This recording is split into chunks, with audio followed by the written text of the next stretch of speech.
CAA NRC, 3 तलाक, loud speaker, हिजाब, ज्ञान वापी और सड़कों पर नमाज के बाद अब एक और फरमान जारी हो गया है, क्योंकि अगले महीने बकरीद का त्योहार है, जिससे पहले ही केंद्र सरकार ने बड़ी गाइडलाइन जारी कर दी है, जिसमें कहा गया है कि जानवरों की कुर्बानी सिर्फ बूचड़खानों में ही दी जा सकेगी। ऐसा हम नहीं बल्कि दैनिक भास्कर में छपी एक खबर के अनुसार कहा जा रहा है। पिछले 2 दिनों से सोशल मीडिया पर दैनिक भास्कर की ये पोस्ट सोशल मीडिया पर वायरल हो रही है, जिसमें दावा किया जा रहा है कि केंद्र सरकार ने ऐसे दिशा निर्देश जारी कर दिए हैं जिनके अनुसार अब कुर्बानी न तो घरों में हो सकेगी और न ही खुले स्थान पर, यानी कि सार्वजनिक रूप से बकरों की कुर्बानी अब नहीं दे सकते हैं।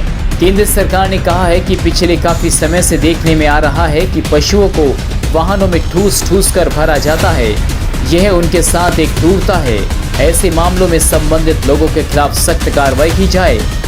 बताया जा रहा है कि इसके लिए बाकायदा गाइडलाइन भी जारी कर दी गई है। केंद्र सरकार के जीव जंतु कल्याण बोर्ड ने सभी राज्यों को लिखा है कि बकरीद पर ऊंट की कुर्बानी न हो।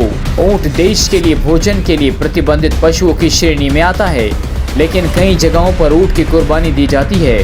इसके अलावा जिन राज्यों में गोवंश अपराध है, वहां गाय और बछड़े की कुर्बानी नहीं दी जाएगी। साथ ही निर्देश में राज्यों से कहा गया है कि किसी भी गर्भवती पशु की कुर्बानी न हो। अगले महीने बकरीद का त्योहार है, जिससे पहले ये सब गाइडलाइंस जारी हो गई हैं। अब लोगों को ये रास आए या ना आए, लेकिन सरकार ने साफ शब्दों में कह दिया है कि जो आदेश को नहीं मानेगा उस पर सख्त कार्रवाई होगी।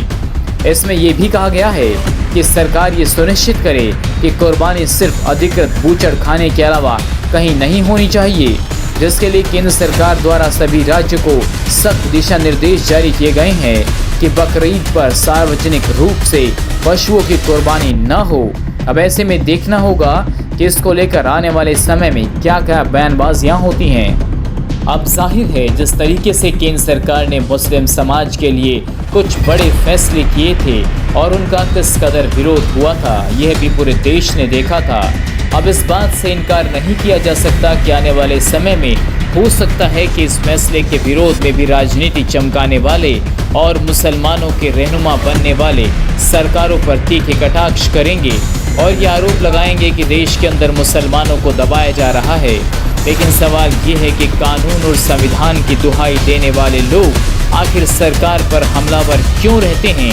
और इससे भी बड़ा सवाल ये है कि क्या एक बार फिर वो लोग निकल कर सामने आएंगे जो धर्म और कौम के नाम पर मुसलमानों को भड़काने का काम करते हैं, जो मुसलमानों के रहनुमा बनने के लिए आम लोगों को भड़काते हैं, जो धर्म और दीन की बात करते हैं और जो ये कहते हैं कि मुस्लिम शरीयत और कुरान की बात से चलेगा, वो अपने धर्म को मानेगा, जिनके लिए सरकार का यह आदेश महज एक विरोध और ज़बरदस्ती थोपा गया एक फरमान बन जाता है।